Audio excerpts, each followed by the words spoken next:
시간 함께 나눌 하나님의 말씀 다니엘 1장 8절에서 16절까지 말씀입니다. 그런데 어제도 말씀드렸던 것처럼 실질적으로는 이제 21절까지 이어지는 내용들을 좀 같이 그 뒤에 말씀들도 간략히 좀 언급하는 좀 시간을 갖도록 하겠습니다. 얼마 전에도 우리가 이 다니엘의 내용을 함께 나눈 적이 있었는데, 그때 이 다니엘서를 나누면서 다니엘에게는 성전과 관계된 하나님의 언약에 대한 솔로몬을 통해서 기도하게 하셨던 그 언약에 대한 신뢰가 있었다라는 사실을 함께 살펴본 바가 있습니다. 그리고 그와 같은 다니엘의 하나님의 언약에 대한 신뢰와 확신은 이 다니엘서 전체를 아우르는 중심 축 가운데 하나라고 할 수 있습니다. 그렇게 이 다니엘서는 표면적으로 보기에는 포로로 끌려갔던 청년들이 그 포로지에서 신앙을 지키며 적응해가는 과정과 또 장차 그들의 앞날에 대한 하나님의 어떤 장밋빛의 환상에 대한 말씀의 내용들이 이제 기록되어 있는 것처럼 어떤 표면적으로는 이해가 되어지지만, 실제로는 다니엘 4장 17절에서 말씀하고 있는 바와 같이 이 다니엘의 말씀은 지극히 높으신 이가 사람의 나라를 다스리신다 라고 하는 이 선언의 말씀 아래 하나님께서 요동치는 국제사회의 변화와 그런 정세 속에서도 당신의 언약 백성의 정체성과 소망을 어떻게 보존하시고 어떻게 형성해 가시며 약속하신 하나님의 왕국을 마침내 어떻게 세워 가시는가, 어떻게 세우실 것인가를 보여주는 말씀이라고 할 수 있습니다. 그리고 그 중심에 다니엘의 그 하나님의 약속에 대한 굳은 신뢰와 확신의 모습이 자리하고 있는 것입니다. 그 가운데 오늘의 말씀은 그러한 다니엘서의 시작 부분에 있는 말씀으로, 오늘 말씀 또한 다니엘이 궁극적으로 무엇을 신뢰하며 무엇을 의지하고 어디에서 힘을 공급받으며 무엇을 기대하고 소망하며 살아가고 있는가를 잘 나타내 보여주는 말씀이라고 할 수 있습니다. 오늘 이 시간 이 다니엘 1장의 말씀을 통하여서 당시의 이 상황을 경험했던 다니엘이 나타내 보인 모습의 1차적인 의미는 무엇이고, 표면적인 문맥적인 문자적인 의미는 무엇이고, 이 말씀이 그리스도 안에서 어떻게 성취가 되었으며 그 성취하신 바가 오늘날 이 시대를 살아가는 우리에게 어떻게 적용되어지는 것인지, 우리에게 어떠한 유익과 깨달음을 주는 것인지를 함께 살펴보는 시간을 갖기를 원합니다. 오늘 말씀의 내용을 살펴보기에 앞서서 우리는 먼저 오늘 말씀의 시대적인 배경을 살펴보는 것이 이 본문의 의미를 이해하는 데 훨씬 유익할 거라고 생각을 합니다. 오늘 본문 말씀에서의 어떤 시대적인 배경은 주전 605년 느부갓네살이 갈그미스 전투 이후에 이제 유다를 속국화하고 자신의 지배 아래 속한 나라화하고 왕족과 귀족 청년들, 즉 그 유다의 소위 엘리트층, 핵심 계층들을 이제 1차로 포로지로 끌고 온 바벨론 포로기의 극초반부에 해당되는 시대를 그 시대적 배경으로 하고 있는 말씀이라고 할 수 있습니다. 그리고 그러한 포로기 초반의 바벨론은 과거의 일제시대 때도 그러했던 것처럼 일제시대 때 어떻게 했습니까?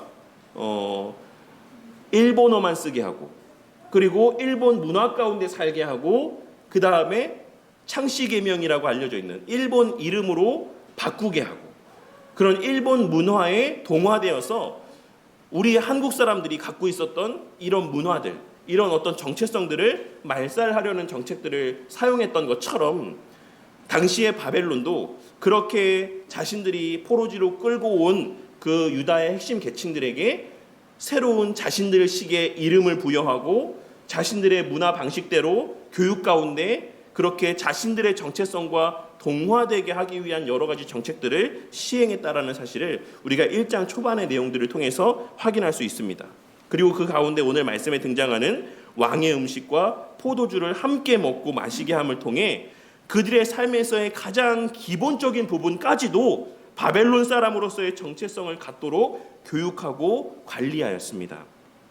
그러니 오늘 말씀에서의 다니엘의 모습은 단순히 나는 우상 제물을 먹지 않겠다, 이방의 음식을 먹지 않겠다 라는 정도의 고백을 하고 있는 것이 아닌, 나는 최소한의 나의 정체성을 버리지 않겠다, 이것에서만큼은 내가 내 정체성을 희석시키지 않고 훼손시키지 않겠다라고 하는 총체적인 의미에서의 신앙 고백의 표현이었다라고 할 수 있습니다.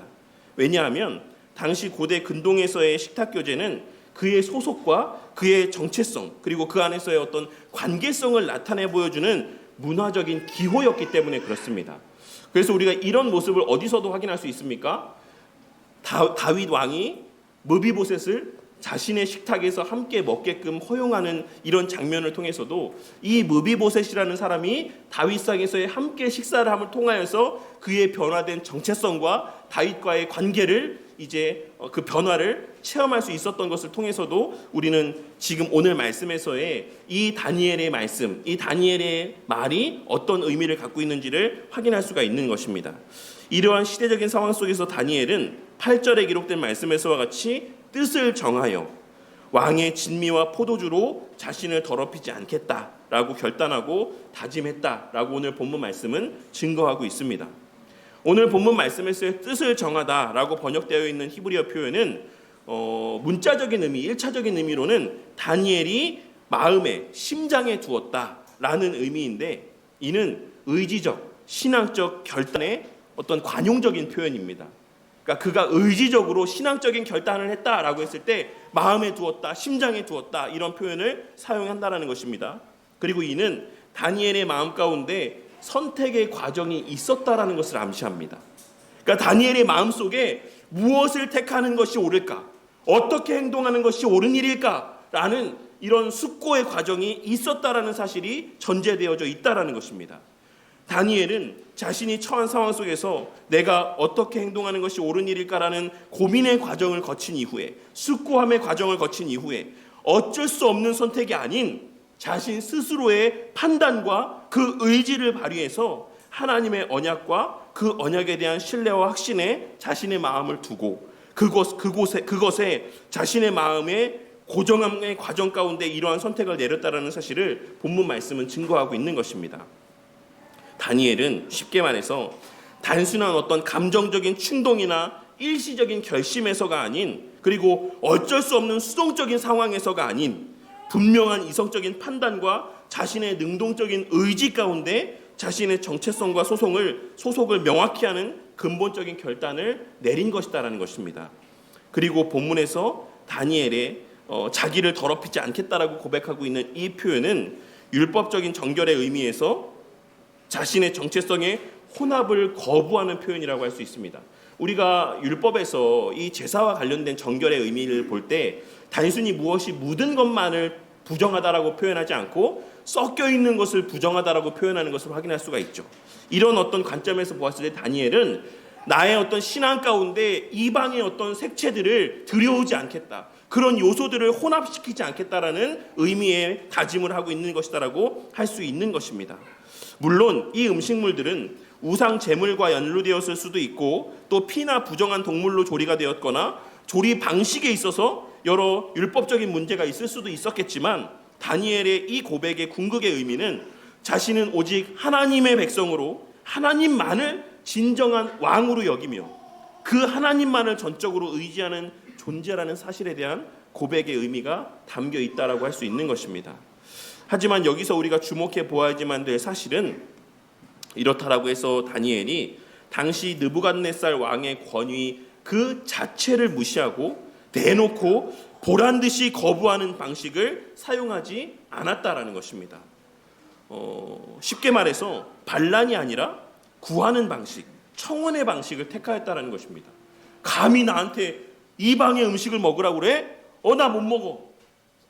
좀 이런 표현 그렇지만 배째 나는 안 해. 나는 이런 방식을 취한 것이 아니라 지혜로운 방식을 사용했다라는 사실에 우리는 좀 주의해 볼 필요가 있다라는 것입니다. 그리고 이는 다니엘을 비롯한 모든 하나님 나라 백성들이 사용한 방식과 동일한 방식이었습니다. 초대교회 때에도 우리 신앙의 선배들은 로마의 황제 숭배 강요에 대해서 반란의 방식으로 자신들의 정체성과 가치를 드러내지 아니하고 순교의 방식으로 자신들의 정체성과 가치를 드러냈습니다. 그들은 자신들의 세를 모아서 그 로마의 정권을 무너뜨리기 위한 반란의 형식을 취한 것이 아니라 그 권세를 존중하되 그에 따르지 않는 순교의 모습을 통해서 자신들의 구별된 정체성을 그 가치를 드러내는 방식을 취하였다라는 것입니다. 마찬가지로 오늘 말씀에서의 다니엘 또한 느부갓네살 왕의 비신앙적, 반신앙적 요구에 대해서 반란의 방식이 아닌 지혜롭고 품위 있는 방식, 공손한 믿음의 절제의 모습과 하나님의 세우신 권위를 존중하는 모습으로 그 요구를 거부하고 있는 것을 우리는 이 본문의 말씀을 통해 확인할 수 있는 것입니다. 비록 이 모습이 오늘 말씀의 핵심은 아니지만, 요지는 아니지만, 오늘날의 한국교회의 모습 속에서 이러한 다니엘의 모습이 좀 많은 목사님들과 성도님들에게 큰 깨달음과 교훈이 되었으면 합니다. 다니엘은 느부갓네살과 같은 이방 나라의 왕의 통치 아래 살면서도 그의 권위를 인정했습니다. 유다의 왕이 아닌 자신들을 점령한 그런 지배하는 나라의 왕이었음에도 불구하고 그 나라의 왕의 권위를 다니엘은 인정했다는 것입니다. 다니엘은 그 이방 나라의 왕의 말이 되지 않는 요구 속에서도 그것을 드러내놓고 거부하는 방식을 취하지도 않았고, 그 권세를 무너뜨리고자 하는 어떤 실제적인 모습을 나타내 보이지도 않았습니다. 그는 하나님의 통치와 하나님의 약속에 대한 굳은 신뢰 가운데 지혜롭게 행동하였으며 온유함 가운데 행동하였고 지극히 이성적으로 질서 있게 행동하였습니다. 그런데 오늘날 이 시대에 너무나도 많은 목사님들과 성도님들이 이러한 성경의 교훈들, 그리고 우리 신앙의 선배들이 그들의 삶을 통해 본을 보인 모습들의 의미를 망각하고 자신이 다니엘보다도 더욱 의롭고 뛰어난 신앙의 소유자나 되는 것처럼, 자신이 초대교회 성도들보다도 더욱 의롭고 뛰어난 신앙의 소유자나 되는 것처럼 하나님이 세우신 통치자의 권위를 부정하고 하나님이 허락하신 이 세상의 실정법의 질서와 그 권위마저도 부정하며 신앙이라는 미명하에 세상 법 위에 군림하려 하고 불법적인 방식까지 동원하며 하나님의 허용하신 세상 나라의 통치자의 권위를 무너뜨리려 하는 모습을 나타내 보이는 것을 보게 됩니다. 그러면서 정작 자신은 오늘 말씀의 핵심적인 메시지라고 할 수 있는 우리 주 예수 그리스도께서 배설하여 주신 그 잔치의 자리에서 그 주님께서 베풀어 주신 음식을 먹고 음료를 마시며 즐거워하고 만족하기를 바라기보다 세상의 권세 잡은 자가 배설하여 준 잔치의 자리를 더 사랑하고 사모하며 그 세상의 권세 잡은 자가 베풀어 주는 음식을 먹고 음료를 마시는 일에 더욱 열심을 나타내 보이는 모습을 보게 될 때가, 이런 아이러니한 모습을 보게 될 때가 많이 있는 것입니다. 이는 참으로 안타까운 모습이 아닐 수 없다라고 생각합니다. 이와 관련하여서는 우리 성도님들과는 충분히 많은 시간 나누었기 때문에 이쯤으로 좀 마무리하도록 하겠습니다. 하지만 중요한 것은 다니엘은 오늘날 이 시대에 일부의 목사님들이 나타내 보이는 방식과도 같은 그러한 방식을 취하지 않았다. 일부의 성도님들이 말하는 방식과 같은 그러한 방식을 취하지 않았다라는 것을 우리는 기억할 수 있어야지만 될 것이고, 다니엘이 가장 중요하게 생각한 것은 그 세상 왕의 식탁에 참여하는 것이 아닌 궁극적으로 하나님의 배설하여 주신 하나님의 그 언약의 잔치에 참여하는 것이 다니엘에게는 더 우선된 가치였다라는 사실에 우리는 좀 주목할 필요가 있을 것이다라고 생각합니다. 다시 이제 본문의 말씀으로 돌아와서 어쨌든 다니엘은 자신이 처한 상황 가운데 자신이 할 수 있는 최대한의 합법적인 최선을 다해 왕의 요구에 순응하지 않고자 했고, 하나님께서는 이러한 다니엘의 신학적인 결단과 다짐을 외면하지 않으셨습니다. 다니엘은 환관장에게 자신은 왕에 내려준 음식도 먹지 않고 포도주도 마시지 않겠다라고 이야기를 했는데, 그 말에 대해서 환관장은 10절에 기록된 말씀에서처럼 너가 이 음식을 먹지 않으면 분명히 얼굴이 초췌해질 텐데 그러면 내 목이 날아갈 판이다. 그러니까 내가 네 요구를 들어주기가 쉽지 않을 것 같다라고 이렇게 대답을 합니다.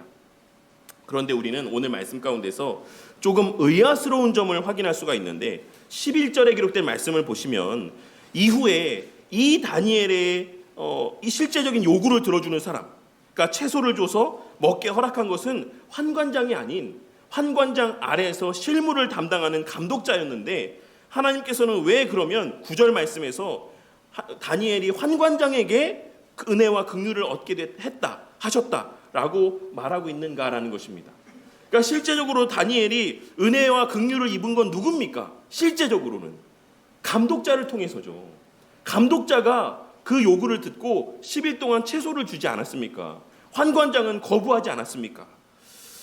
이 의미는 첫째로는 다니엘이 환관장에게 이와 같은 요구를 하는 것 자체가 사실 매우 위험한 것이었어요.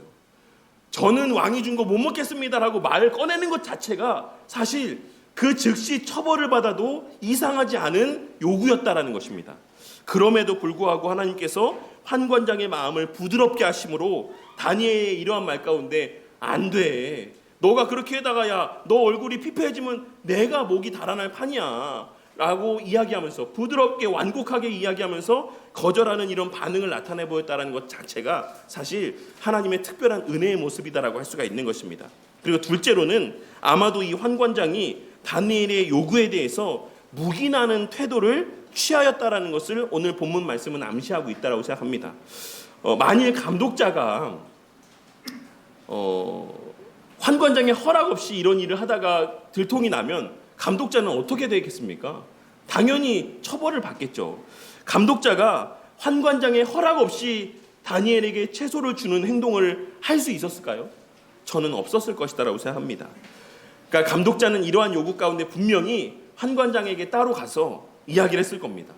다니엘이 계속 이야기합니다. 어떻게 합니까? 라고 했을 때 환관장이 뭐라고 대답을 했겠습니까? 나는 모르겠다. 네가 알아서 해라.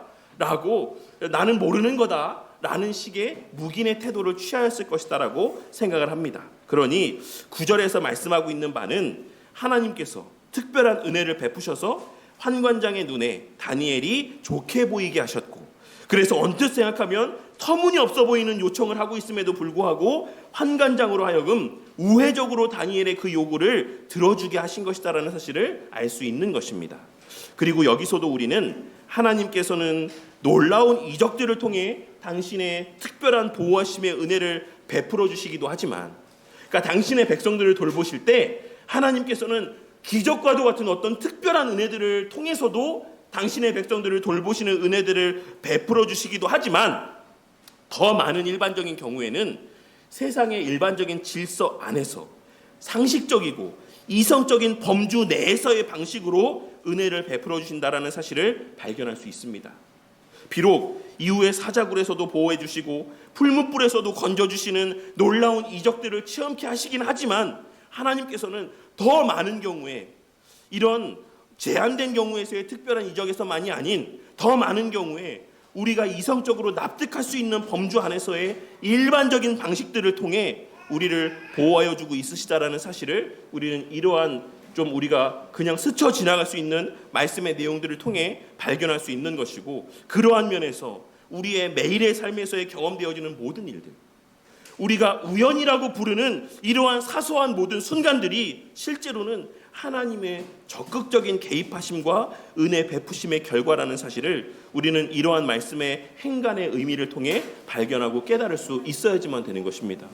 우리가 우연히 누군가를 마주하게 되는 순간들, 우리가 우연히 무엇인가를 경험하게 되는 순간들, 우리가 우연이라고 부르며 어떻게 이런 일이 있냐? 우리가 어떻게 이런 일들이 생겼냐? 라고 하는 이 모든 일들이 하나님의 실제 역사 가운데 개입하심으로써의 당신의 백성들을 돌보시며 인도하시는 하나님의 그 손길이라는 사실을 우리는 이러한 말씀들의 내용을 통해 발견하고 깨달을 수 있어야지만 된다는 것입니다. 다니엘은 환관장 아래에서의 실제 감독하는 사람에게 딱 10일 동안만 자신들에게 채소를 먹게 해보고 자신들의 모습과 그 왕의 진미와 포도주를 마시는 자들의 얼굴의 모습을 한번 비교해 보라고 제안을 합니다. 그런데 여기서 채소라고 번역된 표현은 이게 그렇게 중요한 건 아니지만 원문의 의미대로라면 씨 맺는 것이다라는 의미로 사용되어지는 표현입니다. 그러니까 여기서 지금 다니엘이 요청했던 것은 일반적으로 우리가 생각하는 것처럼 소위 말해서 풀떼기만 먹겠다라는 것을 말씀하고 있는 것이 아니라 콩류도 다 포함하는 어떤 그런 것을 말씀하고 있는 것이다라고 할 수 있습니다. 그러니까 여기에도 물론 하나님의 베푸시는 기적적인 은혜가 있는 것이긴 하지만 정말 다니엘이 터무니없는 것만 먹고 그럼에도 얼굴이 좋아지고 혈색이 좋아지고 정말 더 좋아 보이게 된 것은 아니다라는 사실을 확인할 수가 있는 것입니다. 저도 아마 이렇게 이 씨 맺는 것만 한동안 먹으면 오히려 저는 좀 몸이 더 좋아질 것 같긴 한데, 어쨌든 하나님께서는 이러한 과정들을 통하여서 이러한 식단의 음식을 섭취한 결과 다니엘과 친구들의 모습이 더욱 아름답고 살이 더욱 윤택하여 보이게 하셨다, 좋아 보이게 하셨다라고 오늘 본문의 말씀은 증거하고 있는 것입니다. 그 결과 감독하는 자는 다니엘과 그 친구들에게 계속하여 채식을 할 수 있게 하였다라고 말하며 오늘 본문의 말씀의 내용은 끝맺음하고 있습니다. 그러니까 오늘 본문의 말씀은 그가 채식을 먹고도 얼굴이 더 좋아 보였다라고 하는 데에 있다라기보다는 그의 어떤 신앙의 중심을 말씀하고 있는 것에 좀 더 포커스가 맞춰져야 되는 것이고, 계속해서 그것을 먹을 수 있도록 하나님께서 이러한 특별한 은혜들을 베풀어 주셨다라는 것에 우리는 좀 포커스를 맞추어서 오늘 말씀의 의미들을 좀 바라볼 필요가 있을 것이다라고 생각합니다. 다니엘의 말씀 가운데서, 오늘 이 말씀 가운데서 우리가 1차적으로 주목해 보아야 되는 것은 하나님의 특별히 베푸신 보호하여 주심의 은혜이기도 하지만 다니엘의 마음속에 자리하고 있었던 하나님께 속한 자라는 사실에 대한 확신과 그 하나님의 살아계심과 그의 하신 약속, 그리고 그 약속을 신실하게 지키실 것에 대한 인지와 자신의 정체성을 지키기 위한 결단의 다짐이라고 할 수가 있는 것입니다. 하나님께서는 비록 하나님께서 모든 것을 다 행하신 결과이긴 하지만 그럼에도 불구하고 오늘 말씀에서의 다니엘을 통해 당신께 속한 자, 하나님 나라에 속한 자의 정체성은 무엇이며 그 가치가 우리의 삶에서 차지하는 비중이 얼마나 되어야 하는 것인지를 말씀하여 주고 있으시다라고 할 수 있는 것입니다. 그렇다면 오늘 말씀에서의 이 사건이 예수님과는 어떠한 연결고리를 가지는 것이라고 할 수 있겠습니까? 오늘 말씀에서의 다니엘의 느부갓네살 왕의 식탁을 거절하는 모습은 하나님 나라 백성들에게는 참된 왕이 베풀어 주실 진정한 왕의 식탁이 따로 있다라는 사실과 그 식탁의 실체이자 주체로 오실 생명의 떡이신 예수 그리스도 안에서의 참된 양식이 인격적으로 성취될 구속사의 방향을 미리 나타내 보여주고 있다라고 할 수 있는 것입니다. 예수님께서는 오늘 말씀에서의 다니엘과 그 유비관계 속에서 성육신하신 이후 광야에서 사단에게 시험을 받으심 가운데 세상의 떡, 즉 공중의 권세 잡은 자의 양식이 아닌 하나님의 입에서 나오는 말씀으로 사심을 그 자신이 친히 성취하여 나타내 보여주셨고, 더 나아가 자기 자신을 친히 당신의 택하신 자들의 영혼을 살리는 양식으로 내어주심으로 다니엘이 예표했던 바의 궁극의 성취의 모습을 나타내 보여주셨습니다. 그리고 또한 오늘 말씀에서 다니엘이 뜻을 정하여 행동하였던 것처럼 우리 예수님 또한 성부 하나님의 뜻에 어쩔 수 없이 순종하신 것이 아닌 의지적으로 능동적으로 순종하신 것임을 우리는 오늘 말씀에서의 다니엘의 모습을 통해 다시 한번 깨닫게 됩니다. 그런 의미에서 오늘날의 일부 교수님들은 예수님의 능동적인 순종과 수동적인 순종이라고 이렇게 표현하는 것을 조금 좀 꺼려하십니다. 왜냐하면 그러니까 마치 어쩔 수 없이 예수님께서 순종하신 것과 같은 의미로 좀 오해될 수 있기 때문에 그런 것이죠. 그래서 그 교수님들은 어떤 표현을 주로 사용하냐면 적극적인 순종, 좀 소극적인 순종 이런 표현을 사용하시기도 하고 그 외에 뭐 다른 표현으로 이 예수님의 순종의 의미를 표현하기도 합니다. 어쨌든 우리는 오늘 말씀에서의 다니엘의 모습을 통해서도 예수님의 순종은 비록 수동적으로 형성된 상황 속에서의 순종이시긴 하지만 그 순종조차도 예수님의 당신의 백성들을 사랑하시면서 발현된 적극적이고 의지적인 순종이었다라는 사실을 우리는 이러한 다니엘의 모습을 통해 발견하고 깨달을 수가 있는 것입니다. 그리고 그런 맥락에서 오늘 말씀에서의 다니엘이 예표한 바는 장차 성육신하신 예수님, 우리의 죄의 대가뿐 아니라 의의 요구까지 충족하신 우리 주 예수 그리스도 안에서 당신의 택하신 자들, 그 예수님께 속하여 하나님 나라 백성이 된 자들이 이제는 세상의 임금이 주는 음식과 음료를 먹고 마시며 사는 것이 아닌 우리 예수님이 배설하여 주신 새 언약적 식탁인 성찬의 자리, 말씀 선포의 자리에서 그 예수님의 몸과 피를 먹고 마시며 살게 될 것임을, 그리고 그 안에서의 힘을 얻고 그 안에서의 만족을 누리며 영적 육적 형통의 복을 충만히 누리고 만끽하게 될 것임을 말씀하고 있는 것이다라고 할 수 있는 것입니다. 하나님 나라 백성들의 참된 양식은 세상의 권세 잡은 자가 주는 그런 배설하여 준 양식이 아니다. 세상 사람들이 그 삶에서의 가치라고 이야기하는 것들이 하나님 나라 속한 자들에게는 참된 음료요 양식이 될 수 없다 라고 하는 사실을 오늘 말씀을 통해서 말씀하여 주고 있으신 것이다라고 할 수 있는 것입니다. 오늘 말씀은 단순히 우리가 무엇을 먹고 무엇을 마시며 살아가느냐에 있는 것이 아닌, 우리가 무엇을 통해 살아가고 무엇이 우리의 삶의 원동력이고 무엇이 우리 삶의 목적인지를 말씀하여 주고 있는 것이다라고 할 수 있는 것입니다.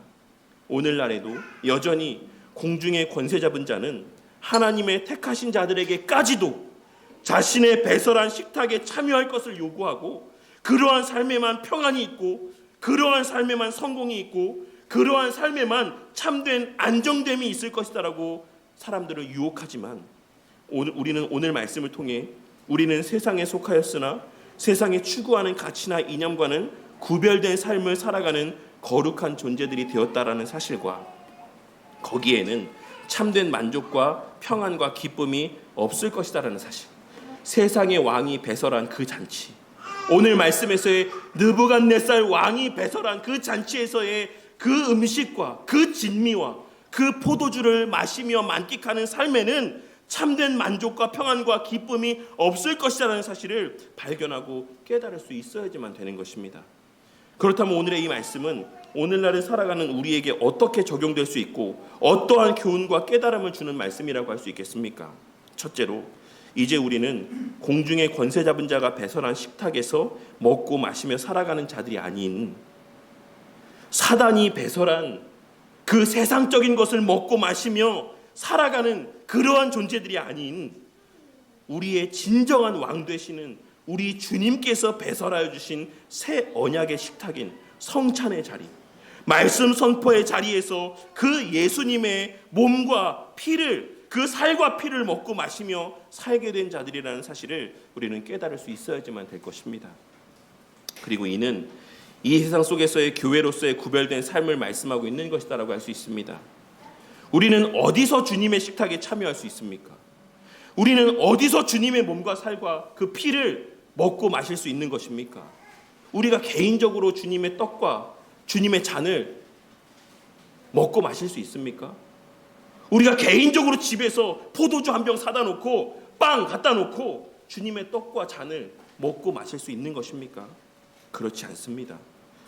우리는 오직 주의 몸 된 교회 안에서만 주님의 몸을 먹고 주님의 피를 마시는 은혜를, 그 특혜를, 그 특권을 누리며 살아갈 수 있습니다. 오직 주의 몸 된 교회 안에서만 우리는 우리의 참된 양식과 참된 음료인 그리스도를 먹고 마시며 살아갈 수 있는 것입니다. 그렇기에 오늘 말씀은 사실 교회론에 대한 말씀이라고도 할 수 있습니다. 오늘 말씀은 단순히 우리 개개인이 말씀으로 살아야 된다, 우리 개개인이 말씀을 가까이 해야 된다, 우리 개개인이 말씀대로 순종하는 삶을 살아야 된다라는 것을 말씀하고 있다라기보다는 보다 크고 넓은 의미에서 교회론에 대한 말씀이라고, 교회론에 대해서 말씀하고 있는 것이다라고 이해할 수 있는 것입니다. 이 사실을 명심하시기 바랍니다. 사실 이 다니엘서와 요한계시록은 많은 부분에서 밀접한 관계가 있는데, 오늘 말씀에서의 왕의 음식과 포도주 또한 계시록 말씀과의 연장선상에서 이해할 수 있는 부분이라고 할 수 있습니다. 계시록 14장 8절 말씀에는 또 다른 천사 곧 둘째가 그 뒤를 따라 말하되 무너졌도다 무너졌도다 큰 성 바벨론이여 모든 나라에게 그 음행으로 인한 진노의 포도주를 먹게 하였도다 하더라 라고 기록이 되어 있고, 17장 2절에는 그 음행의 포도주에 취한 자들이 땅의 왕들이라 라고 기록이 되어 있고, 18장 3절에는 그 음행의 진노의 포도주로 말미암아 만국이 무너졌으며 땅의 왕들이 그와 더불어 음행하였고 땅의 상인들도 그 사치의 세력으로 치부하였도다 라고 기록되어 있는 것을 확인할 수 있습니다. 이를 통해 우리는 하나님께서 요한 사도를 통해 만왕의 왕이신 예수님의 나라, 하나님의 왕국에 속한 자와 세상의 왕이 다스리는 그 나라에 속한 자를 구분하시며 그의 포도주, 곧 음녀의 포도주를 마시는 것으로 묘사하고 있으신 것을 알 수 있는데, 이는 곧 하나님 나라에 속한 자는 하나님 나라의 현시인 교회 중심의 삶 가운데 교회적 삶으로 말미암아 힘을 얻고 교회적 삶으로 말미암아 유익을 누리며 그 교회적 삶의 목적을 두고 살아간다는 것을 말씀하고 있는 것이자, 하나님 나라에 속하지 않은 자는 그 육신은 교회에 속하였을지라도 세상적인 가치의 목적을 두고 세상적인 삶 속에서 힘을 얻고 세상적인 삶 속에서 유익을 누리고자 하며 세상적인 삶에 더 많은 가치와 목적을 두고 살아간다는 것을 말씀하고 있는 것이다라고 할 수 있습니다. 이 사실을 깨닫고 나는 어디에 더 많은 가치를 두고 살아가고 있는지, 나는 무엇을 통해 만족을 누리고 또한 그 만족을 만끽하려 하는지를 한번 진지하게 고민해보는 저와 우리 모두가 되기를 바랍니다. 나는 어떠할 때 기뻐하는지, 나는 어떠할 때 힘을 얻는지, 나는 어디에서 살아갈 힘과 원동력을 공급받고 있는지를 한번 진지하게 고민해 보시기를 바란다는 것입니다. 그리고 나는 어떠할 때 낙심하는지, 나는 어떠할 때 염려하는지. 우리 성도님들은 내가 말씀을 가까이 하는 삶을 살지 않을 때 낙심하는지, 아니면 내 통장의 잔고가 줄어들 때 낙심하고 염려하는지, 기도 가운데 하나님과 가까이 하는 삶을 살아갈 때 기뻐하고 감사하는지, 아니면 내 세상에서 하는 일들이 술술 잘 풀리고 형통할 때 기뻐하고 감사하는지, 나는 무엇에 근심하고 무엇에 감사하는가에 대하여 한번 진지하게 고민해 보시기를 바란다는 것입니다. 나는 누구의 상에 참여하기를 즐거워하고 있는가? 나는 누구의 상에서 먹고 마시기를 즐거워하고 있는가? 이 사실을 오늘 말씀을 통해 다시 한번 되새겨보는 은혜가 있으시기를 바란다는 것입니다. 둘째로, 예수님의 베푸신 새 언약의 식탁에서의 먹고 마심의 삶에는 반드시 실제적인 유익이 있다는 사실을 오늘 말씀을 통해 깨닫게 되는 은혜가 있으시기를 바랍니다. 오늘 말씀에서 하나님께서 다니엘에게 허락하신 은혜는 실제적인 은혜였습니다. 실제로 그 모습이 더욱 아름다워졌고, 실제로 그 살이 더욱 윤택하여졌고, 실제로 더 좋아 보이게 되는 은혜였습니다. 그리고 이후에 이어지는 말씀에서와 같이 그에게는 실제적인 지혜가 더하여졌고 실제적인 총명이 더하여졌습니다. 이러한 말씀들을 통해 하나님께서는 우리의 교회적인 삶, 예수님의 배설하신 잔치에 참여하여 먹고 마시는 삶을 통해 주어지는 은혜는 그저 내 마음속에만 그렇게 느껴지는 실체 없는 은혜가 아닌 실제적인 유익이 있는 실제적인 은혜다라는 사실을 말씀하여 주고 있으신 것입니다. 그냥 그렇게 믿으라고만 말하는 게 아니다. 너희들이 교회 중심의 삶을 살아갈 때 내가 너희에게 약속한 그 은혜는 너희의 생각 가운데만 있는 그런 은혜가 아니다. 실체 없는 은혜가 아니다. 비가시적인 은혜만을 내가 약속한 게 아니다. 내가 너희들에게 교회적 삶을 통해 공급하여 주겠다라고 약속한 그 은혜는 실제적인 은혜다. 실체적인 은혜다. 만질 수 있는 은혜고, 먹을 수 있는 은혜고, 누릴 수 있는 은혜고, 실제적으로 너희들에게 체감되어지고 체험되어지는 그러한 은혜다라는 사실을 오늘 말씀을 통해 우리에게 말씀하여 주고 있으신 것입니다. 우리가 믿고 신뢰하는 웨스트민스터 신앙고백서 16장 5항과 6항에는 이거 선행과 관련된 말씀인데 다음과 같은 내용이 기록이 되어 있습니다. 우리는 우리의 최선의 행위들로도 하나님의 손에서 죄사함과 영원한 생명을 받을 만한 공로를 세울 수 없다. 그것은 우리의 선행들과 장차 받게 될 영광 사이에 너무나도 큰 불균형이 있으며 하나님과 우리 사이에 무한한 거리가 있기 때문이다. 그러므로 우리의 선행으로 하나님께 무슨 유익을 드릴 수 있는 것도 아니고 우리가 이전에 범한 죄들의 빚을 하나님께 갚을 수 있는 것도 아니다. 우리가 할 수 있는 모든 일을 다 했다라고 할지라도 우리는 우리의 의무를 다했을 뿐이며 우리는 여전히 무익한 종에 불과하다. 왜냐하면 우리가 행한 것들이 선하다면 그 선행들은 성령으로부터 나온 것이며 그것들이 우리에 의해서 행하여질 때 그것들은 많은 연약과 불완전으로 더러워지고 섞여져서 하나님의 준엄한 심판을 견딜 수 없기 때문이다. 무슨 말입니까? 우리의 선한 행위는 하나님께서 보시기에 그 어떤 가치도 없다라는 것을 말씀하고 있는 것이에요. 그 어떤 능력도 없다라는 것을 말씀하고 있는 것이에요. 설령 우리에게 선한 행실들이 나온다라고 할지라도 그 원인은 누구에게 있다? 성령 하나님에게 있다. 그런데 그마저도 성령 하나님의 역사로 말미암아 우리를 통해서 행하여지는 선행이라고 할지라도 그 기원이 성령 하나님께 있다라고 할지라도 우리의 손을 통해 우리의 입술을 통해 우리의 말과 행위들을 통해 드러나게 될 때 우리 안에 남아있는 죄의 흔적들이 거기에 묻게 되기 때문에 그 자체는 하나님 앞에 받을 만한 것이 아닌, 영광이 될 만한 것이 아닌 하나님의 준엄한 심판을 받을 만한 그러한 죄로 오염된 모습에 불과하다라고 말씀하고 있는 것입니다. 그런데 거기서 끝내는 것이 아니라 6항에 무엇이라고 말씀하고 있냐면, 그럼에도 불구하고, 그처럼 무가치하고 오히려 죄를 더하는 것임에도 불구하고 신자들 개개인이 그리스도로 말미암아 받아들여졌기 때문에, 예수님으로 말미암아 우리가 받아들여졌기 때문에 그들의 선행들도 그리스도 안에서 받아들여진다. 예수님 때문에 우리의 선행이 받아들여진다라는 것입니다. 예수님 때문에 우리의 예배가 가치 있어진다라는 것입니다. 예수님 때문에 우리의 교회적 삶이 의미가 있어지고 가치 있게 된다라는 것입니다. 이는 그것들이 금생에서 하나님 보시기에 아무 흠이 없거나 책망받을 것이 없어서가 아니다. 우리의 예배가 온전해서가 아니다라는 것이에요. 우리의 기도가 온전해서가 아니다라는 것입니다. 우리의 봉사 헌신이 너무나도 거룩하기 때문에 하나님께서 받으시는 것이 아니라 그것이 예수님 안에서 드려지는 것이기 때문에 하나님께서 그것을 받아주시는 것이다라고 말씀하고 있는 것입니다. 다만 하나님께서 그의 아들 안에서 그들을 보시기 때문에 비록 많은 약점과 많은 불완전함이 수반될지라도 진실이 행하는 것을 받으시는 것이다 라고 말씀하고 있습니다. 그런데 제가 정작 말씀드리고 싶은 것은 이것입니다. 지금까지 많은 말씀을 드린 것은 이 한 문장 때문에 그런 거예요. 다만 하나님께서는 그럼에도 불구하고 금생에서 이러한 선행을 하는 당신의 백성들에게 상 주시기를 기뻐하신다. 무슨 말입니까? 비록 흠이 있는 헌신임에도 불구하고, 흠이 있는 선행임에도 불구하고, 우리가 이 땅에서 선한 삶을 위해 노력할 때 하나님께서 그리스도 안에서 우리의 선행을 기쁘게 흠양하여 주시고 그 선을 행하는 당신의 백성들에게 상 주시는 것, 금생에서 이 땅에서의 삶 가운데 상 주시는 것을 하나님이 기뻐하신다라고 말씀하고 있는 것입니다. 이 말씀이 우리 성도님들의 마음 가운데 오늘 말씀과 더불어서 또 마음 가운데 깊이 아로 새겨지기를 바랍니다.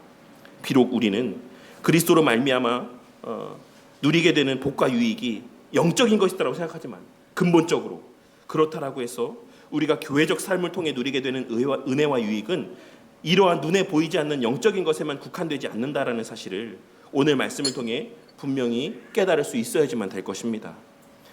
많은 사람들이 너 교회 중심의 삶을 살면, 너 교회적 삶을 살면 망해 라고 이야기하지만, 손해봐 라고 이야기하지만, 그래서 지나치게 열심히 믿지 마, 지나치게 열심히 교회 생활하지 마, 적당히 해, 네 챙길 거 챙겨가면서 해, 네 삶도 돌아보면서 신앙생활해 라고 이야기하지만, 하나님께서는 우리의 그와 같은 선한 열심 있는 삶 가운데 반드시 이 땅에서의 삶 가운데 상 주시기를 기뻐하신다라고 말씀하고 있다라는 사실을, 오늘 말씀에서의 다니엘을 통해 그 하나님의 복 주심은 우리의 생각과 상상 속에만 있는 것이 아닌 실제적인 복이라는 사실을 오늘 말씀을 통해 깨닫게 되는 은혜가 있으시기를 바란다는 것입니다.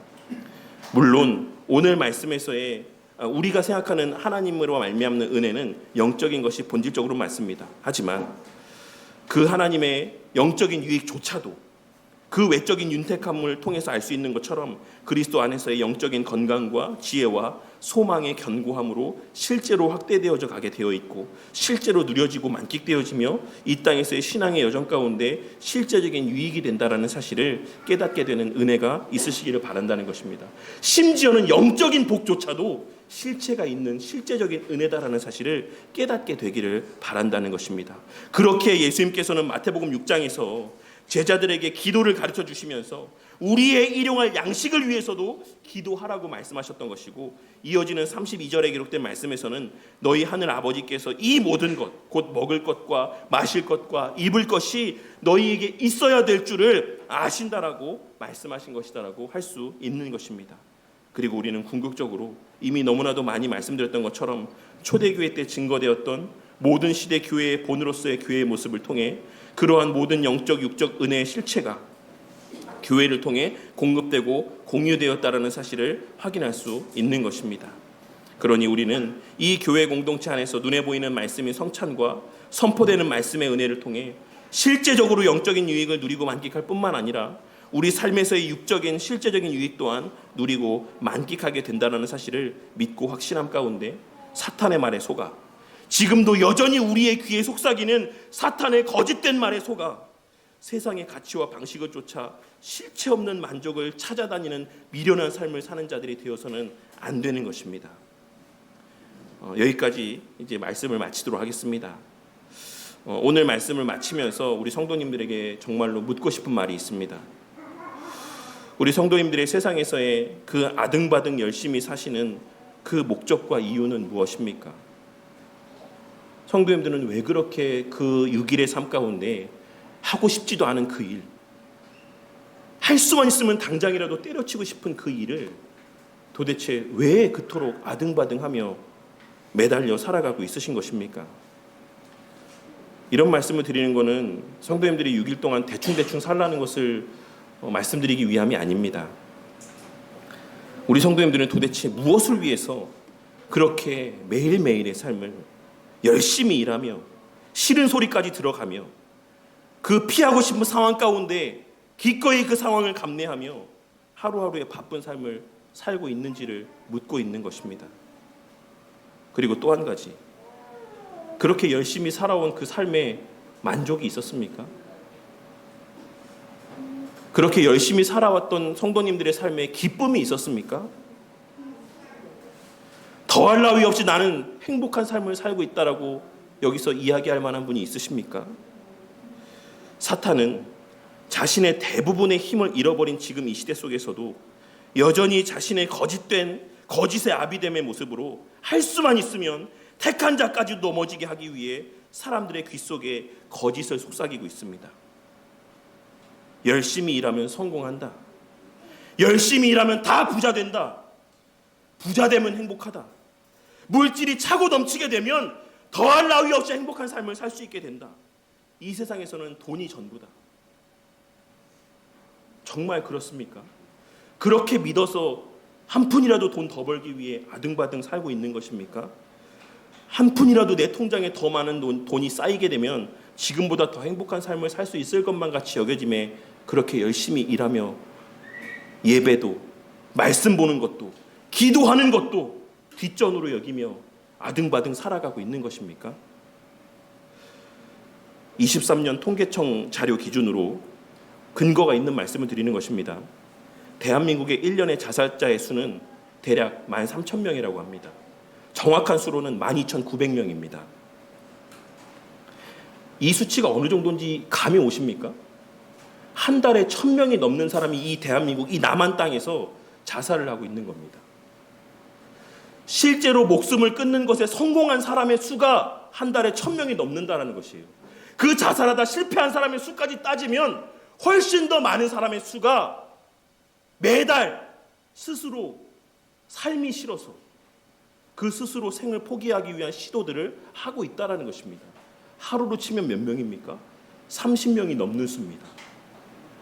매일 지금 우리가 예배를 드리는 이 오늘 한날에도 30명이 넘는 수가 시도 가운데 실제로 목숨을 끊고 있다는 것입니다. 그럼 그 사람들은 다 찢어지게 가난해서 돈이 없어서 자살하는 것입니까?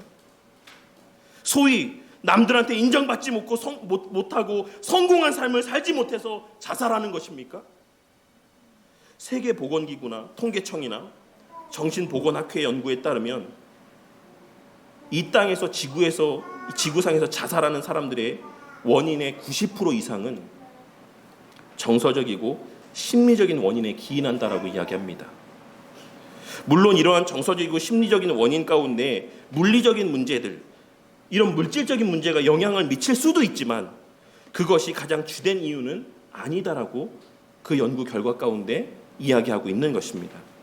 그럼에도 불구하고 이러한 사회 속에서도, 이러한 현실 속에서도, 심지어는 교회를 다니는 사람들까지도 여러 세상적인 조건에서 만족을 찾으려 하고 이 조건들만 충족이 되면 나는 행복한 삶을 살 수 있고 나는 안정된 삶을 살 수 있을 것이다라고 굳게 믿고 살아갑니다. 내가 좋은 직장만 들어가면, 좋은 배우자와 결혼만 하면, 물질적으로 안정된 삶을 살기만 하면 나는 그러면 복된 삶을 살 수 있다. 더할 나위 없는 만족이 넘치는 삶을 살 수 있다. 여전히 세상의 식탁에서 만족을 찾으려 하고, 여전히 사탄이 배설한 식탁에서 참된 만족이 거기에 있는 것처럼 착각함 가운데, 그 사단의 속삭임 가운데 현혹되어 살아가고 있는 것입니다. 하지만 거기에는 참된 만족이 없습니다. 사탄이 배설한 식탁에는 참된 만족이 없습니다. 오직 우리 예수님께서 배설하여 주신 그 영적인 잔치에만 참된 만족과 기쁨이 있습니다. 이 사실을 늘 명심하고 살아가는 저와 우리 모두가 되기를 바랍니다. 다시 한번 여쭤보고 싶습니다. 성도님들은 도대체 무엇 때문에 그렇게 바쁜 하루하루의 삶을 살아가고 있습니까? 무엇 때문에 말씀 볼 시간도 없이, 기도할 시간도 없이, 예배에 참여할 여유도 없이, 교회 모임에 함께할 시간도 없이 그렇게 바쁜 하루하루의 삶을 살고 있는 것입니까? 그러한 열심 있는 50평생, 60평생 지금까지의 삶을 통해서 그 손에 남은 것이 무엇입니까? 더할 나위 없는 삶을 살고 있습니까? 더할 나위 없는 만족을 맛보고 살아가고 있습니까? 그렇지 않을 것이라고 확신합니다. 왜냐하면 교회적 삶, 은혜의 방편이 배제된 삶에는 은혜의 주체이신 예수님으로 말미암는 참된 은혜가 있을 수가 없고, 예수님이 차려주신, 예수님이 배설하여 주신 참된 만족이 가득한 이 식탁이 뒷전인 삶에는 절대로 참된 만족과 유익이 있을 수가 없기 때문에 그렇습니다. 오늘 말씀을 통해서 이 사실을 다시 한번 깨닫고, 저와 우리 모두가 다니엘처럼, 그리고 우리 예수님처럼 뜻을 정하여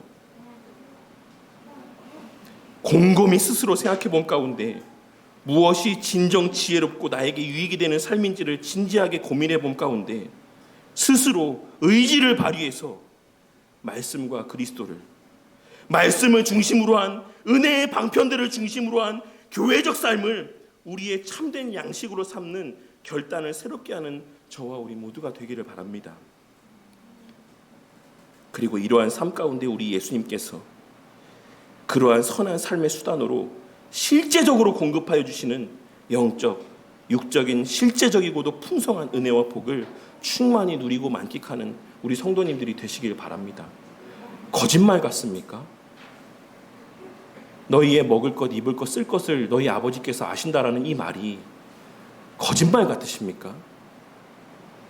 너희들이 내 말에 계명에 순종할 때 내가 이 땅에서의 모든 은혜들을 주실 것이다라고 하신 이 약속이 거짓말같이 느껴져서 그렇게 살지 않는 것입니까?